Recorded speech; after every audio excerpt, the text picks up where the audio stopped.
retrouve Jean-Michel Arsenault pour la section web de ce balado. Deux sujets fort intéressants aujourd'hui. Et là, tu m'as surpris, Jean-Michel. Semble-t-il là, les Cubs ont des ennuis avec un des édifices qui entourent le Wrigley Field. Moi, je pensais que les Cubs avaient fait l'acquisition de tous les édifices autour pour avoir évidemment la mainmise sur les sièges qui sont sur le dessus là, et sur les appartements qui donnent sur le Wrigley Field. Mais semble-t-il que c'est pas tout à fait le cas.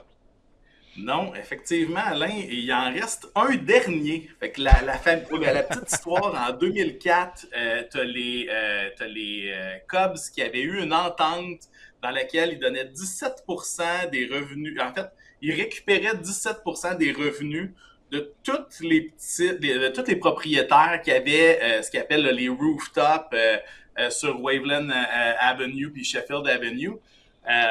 Puis en 2009, quand les Ricketts ont acheté l'équipe, ben, ils ont aussi commencé tranquillement à promouvoir un empire immobilier autour du stade. Fait qu'ils en ont acheté 13 ou 14. Il semblerait-il qu'il y en aurait un qui aurait fermé, mais il en reste un dernier. Puis l'entente qu'il proposait à cette personne-là, c'était de récupérer 50% des revenus. Puis ben il y a un gros litige en ce moment, ça s'en va vraiment dans les hautes instances, c'est une poursuite pour plusieurs millions de dollars et ça va des deux côtés depuis un certain nombre d'années parce qu'on dit qu'on n'avait pas donné les montants comme il faut. L'entente avec la famille Ricketts n'aurait pas donné exactement les montants qui étaient dus. Fait que c'est quand même un très très c'est un petit peu absurde, un peu comme débat, parce que, ben, veut pas, la famille Ricketts qui possède l'équipe, ben, elle se dit, moi, je paye des masses salariales de plusieurs millions de dollars pour donner un spectacle, puis t'as le propriétaire qui se dit, ouais, mais moi, c'est ma vue chez nous, je peux faire ce que je veux. T'as l'équipe qui menace de mettre des tableaux indicateurs devant, puis rappelons-nous que c'est exactement ça qu'ils ont fait pour avoir la possibilité d'acheter tous les autres. Ils en ont mis un tableau indicateur qu'ils ont déplacé par la suite. Fait que tu sais, c'est une technique où tu possèdes le stade, si tu veux bloquer la vue, ben ils l'ont fait, puis ils ont réussi à racheter les gens pour moins cher probablement. Après, fait que c'est quand même malicieux, mais je suis allé voir souvent des matchs des Cubs. J'aime beaucoup Wrigley Field, même si c'est comme à l'intérieur du stade, c'est petit, c'est vieux, mais j'aime que ça sente le baseball, vraiment la nostalgie du baseball. Puis ça fait un petit peu partie de ça, les rooftops. Fait que moi, je me demandais, messieurs, qu'est-ce que vous pensez de ça? Est-ce qu'une équipe ça possède aussi la vue sur leur match ou autour? En tout cas, 50% semble être un pourcentage populaire aux États-Unis. Le tableau indicateur qu'ils ont fait au champ droit, là, Qui est immense. Qui est immense. Là, je pense qu'on l'a grossi un peu, là, parce que je ne sais pas s'il y avait des litiges du côté droit, là, du côté du champ droit, mais toujours est-il que, écoute, c'est un stade construit dans un milieu urbain. On a fait beaucoup de modifications au cours des dernières années, surtout devant le stade. Hein? Ça a été bien fait. Mais tu sais, c'est la signature du Wrigley Field. C'est les fameux rooftops, comme tu dis, Jean-Michel. Je sais pas. Je peux pas croire qu'il ne peut pas avoir un terrain d'entente. Là, parce que tout le monde, tout le monde bénéficie évidemment de l'achalandage, mais je peux pas croire qu'on ne pourra pas trouver un terrain d'entente. Ça me fait penser au village gaulois, le dernier qui résiste à l'envahisseur, là, qui n'a pas encore vendu, là, peut-être parce qu'il n'a pas eu son prix. Mais écoute, les deux sont éventuellement sont faits pour s'entendre, là. Mais c'est juste que, comme tu le mentionnais, ce sont des vieux stades, un peu comme le Fenway Park, et les stades ont été conçus selon l'espace qu'il y avait disponible. C'est vrai. Tu comprends, là, on n'avait pas le contrôle là, sur... tu sais, bon, oui, je vais avoir des stationnements de ce côté-là. On n'avait aucun contrôle là-dessus. C'est pour ça qu'un monstre vert a Fenway Park. C'est ça, exactement, pour avoir un minimum de distance. Et là, je compare ça un peu quand tu t'installes à côté d'un terrain de golf puis tu te plains qu'il y a des balles de golf sur ton terrain. Là. Je veux dire, l'édifice est là. Quand tu as acheté l'équipe des Cubs, ben, tu les avais, les édifices, puis je m'excuse, mais c'est pas de la faute des gens qui habitent là s'ils ont une vue sur le Wrigley Field. Tu comprends? Là, évidemment, le litige, c'est le fait de faire de l'argent avec ce qu'il y a là. Ouais. Mais si j'étais propriétaire de ces édifices-là, ben, j'essaierais peut-être d'en profiter moi aussi. Puis, là, mais est-ce qu'il y a un droit d'auteur là-dessus? Je ne suis pas un spécialiste en la matière. Je dis juste que j'ai l'impression que tout le monde se mérite là-dedans. C'est comme les prochaines négociations entre l'association des joueurs et le baseball majeur. Là, tout le monde fait de l'argent, mais on ne sait pas comment la distribuer comme du monde. C'est un peu ça. C'est un peu ça le nœud de l'histoire. Puis c'est ça. Je trouve ça un peu absurde et amusant en même temps. Là. Ben, absolument. Puis tu sais, il y a tellement de cas où tu as des commerces qui sont situés proches de que ce soit une équipe ou une instance culturelle qui attire beaucoup de trafic. Puis là, ben, on fait comme, ouais, ben, je voudrais faire une partie du revenu que je t'amène finalement. Là. Fait que tu sais, c'est louable de le demander, mais là, d'aller dans des gros cas de poursuite, c'est tough. Puis tu sais, comme c'est le dernier que la famille Ricketts n'a pas réussi à s'entendre avec, ben c'est peut-être qu'ils essayent d'y aller un petit peu en approche coup de grâce à la fin, parce que c'est quand même très dispendieux là, de se défendre aux États-Unis. Fait que, en tout cas, dans tous les cas, moi, je suis allé sur un rooftop voir un match et j'ai bien aimé ça. Ça devait être nourriture tout inclus. Puis le propriétaire a décidé, après la troisième manche, les Cubs menaient quelque chose comme 11-1. Puis il a décidé que c'était alcool inclus aussi à partir de ce moment-là. Alors, ben voilà. c'était quand même pas un mauvais moment. Donc, déjà beau que tu t'en souviennes. Oui, c'est ça. Bon, je n'exagère pas. C'est dans la modération, mais j'étais content de ne pas avoir eu à les payer, ces consommations. Oui. Bon, là, on a une question, moi et Marc. Là. Les Dodgers sont-ils à vendre, oui ou non? Ouais. Ben, c'est pas facile en ce moment pour le propriétaire Mark Walters. La réponse officielle, c'est non, les Dodgers sont pas officiellement à vendre. Rappelons-nous un petit peu le personnage. Le Mark Walters possède le géant financier Guggenheim Partners.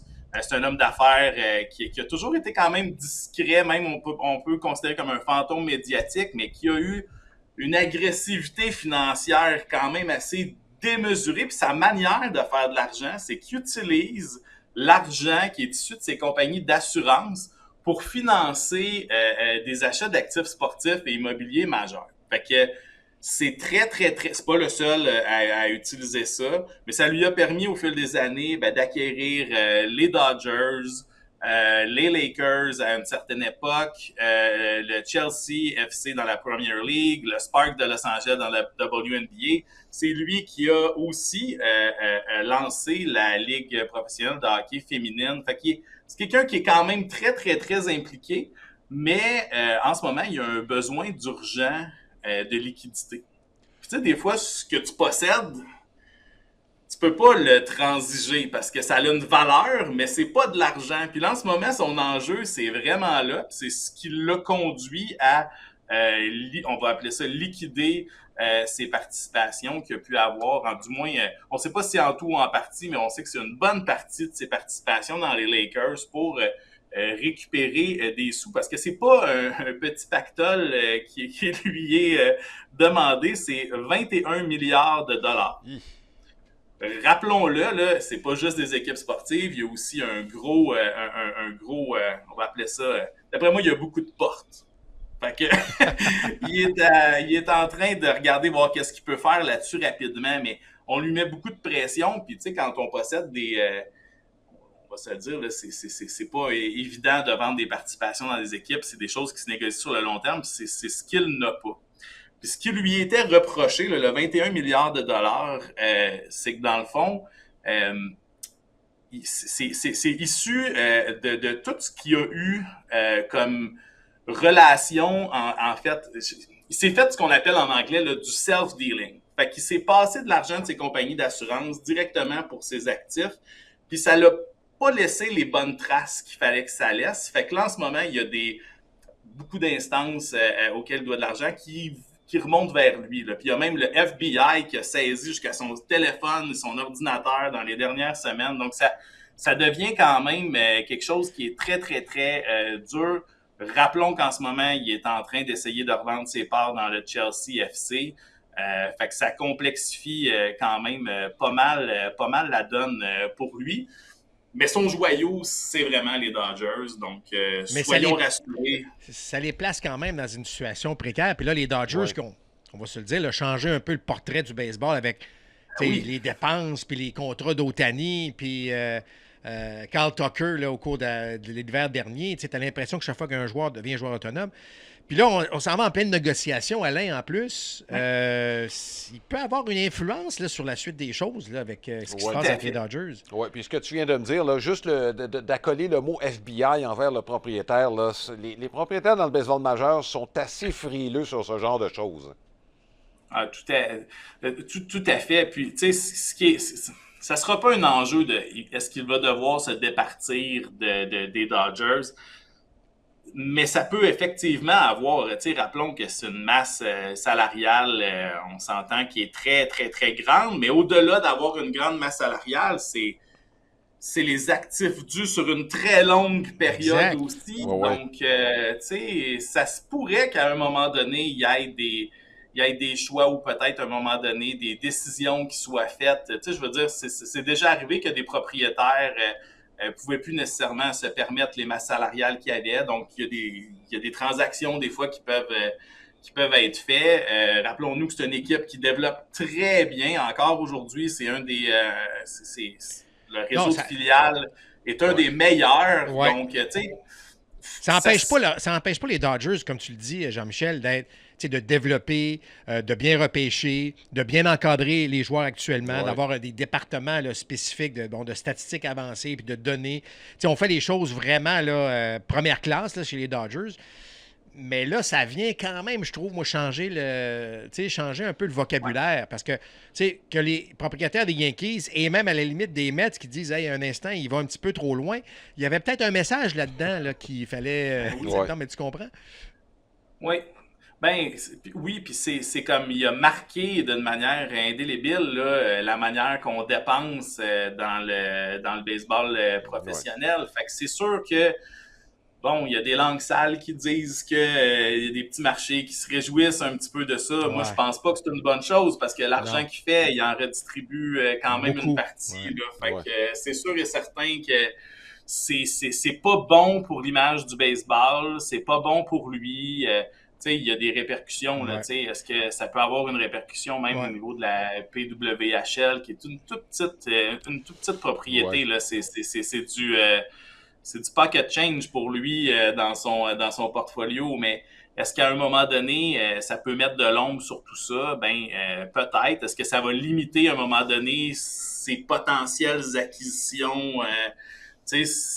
Ça va influencer. Ça va vraiment influencer, peu importe d'autres propriétés. Ça ne pourra pas rester de même, ça c'est certain. Là. Ouais. Si on trouve la Coupe Walter, ça va aider là aussi. Là. Ça, c'est bon. Oui. Ça pourrait aider. Et je ne suis pas sûr qu'il trippe bien sur le contrat de Carl Tucker actuellement. Mais ça, non, et puis d'Edwin Diaz, on pourrait ajouter. C'est pas ses deux meilleures acquisitions. Jean-Michel, merci beaucoup d'avoir été des nôtres. C'est un dossier qu'on va suivre parce que j'ai l'impression qu'on pourrait s'en reparler. Bonne semaine, Jean-Michel. Merci. Bonne semaine, messieurs.